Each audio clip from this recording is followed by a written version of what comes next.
안녕하십니까.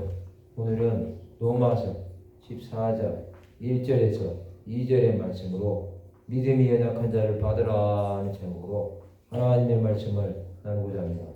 본 말씀은 믿음이 연약한 자를 너희가 받되 그의 의견을 비판하지 말라. 어떤 사람은 모든 것을 먹을 만한 믿음이 있고 믿음이 연약한 자는 채소만 먹느니라. 먹는 자는 먹지 않는 자를 업신여기지 말고 먹지 않는 자는 먹는 자를 비판하지 말라. 이는 하나님이 그를 받으셨으며 남의 아인을 비판하는 자는 누구냐? 그가 서 있는 것이나 넘어지는 것이 자기 주인에게 있음에 그가 세움을 받으리니 이는 그를 세우시는 권능이 주께 있습니다. 사도행전 15장에 보면 초대교회 이방인 성도들에게 예루살렘 교회 총회에서는 몇 가지 신앙의 방침을 내렸습니다. 그것은 우상의 제물의 피와 목매어 죽인 것과 음행을 멀리하라고 정했습니다. 사도 바울은 교회 안에 들어온 자들이 먹는 문제로 다투는 것을 보았습니다.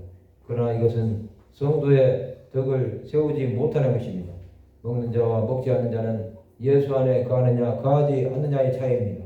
먹는 자는 예수 그리스도의 뜻대로 사는 자입니다. 그들은 하나님 나라를 전파함으로 자신들에게 주어진 사명을 감당하는 것입니다. 또 예수 그리스도의 종으로 십자가의 길을 가는 것입니다. 그들은 반석에 집을 지은 지혜로운 자들입니다. 그러나 먹지 않는 자는 육신의 생각으로 사는 자들입니다. 그런 자는 세상의 것에 목마른 자들입니다. 세상의 것은 영혼의 목마름을 채워주지 못합니다. 믿음이 연약한 자는 자신의 생각대로 사는 자입니다. 하나님은 연약한 자도 받으십니다. 또 그의 신음소리도 들으십니다. 이는 하나님께서 받으신 것입니다. 남의 아이를 비판하는 너는 누구냐고 말합니다. 이것은 비판하지 말라는 것입니다. 그가 서 있는 것이나 넘어지는 것이 자기 주인에게 있다고 하십니다. 모든 주권은 하나님께 있습니다. 그가 세움을 받으리니 이는 그를 세우시는 권능이 주께 있습니다. 하나님은 세우시기도 하시고 폐하시기도 하시는 분이십니다. 믿음이 연약한 자를 받는 것은 하나님의 뜻을 아는 것입니다. 예수 그리스도를 따랐던 수많은 자들도 처음에는 믿음이 연약한 자들이었습니다. 그러나 예수께서 죽으시고 부활하시고 난 후에는 새로운 피조물이 된 것입니다. 믿음이 연약한 자도 예수를 만나고 나면 강하고 담대한 자가 됩니다. 그것은 하나님의 사람들을 보면 알 수 있습니다. 그들은 자신들에게 주어진 상황에 만족하고 살았습니다. 그러나 주 예수를 만난 이후에는 하나님의 영광이 된 것입니다. 하나님이 쓰시는 사람이 된 자는 믿음의 연약함과 상관이 없이 주의 뜻을 행하는 것입니다. 로마교회 성도들은 이방인으로 하나님의 기쁨이 되는 자들이 된 것입니다. 그들은 하나님의 손에 붙들리는 자들이 되어야 하는 것입니다. 믿음이 연약한 자를 받으라고 하십니다.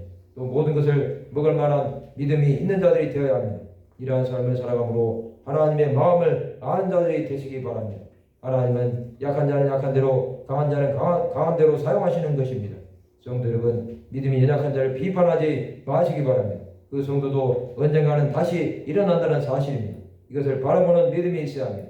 그렇게 한다면 하나님은 회복시키시고 새롭게 하실 것입니다. 말씀을 마치고자 합니다.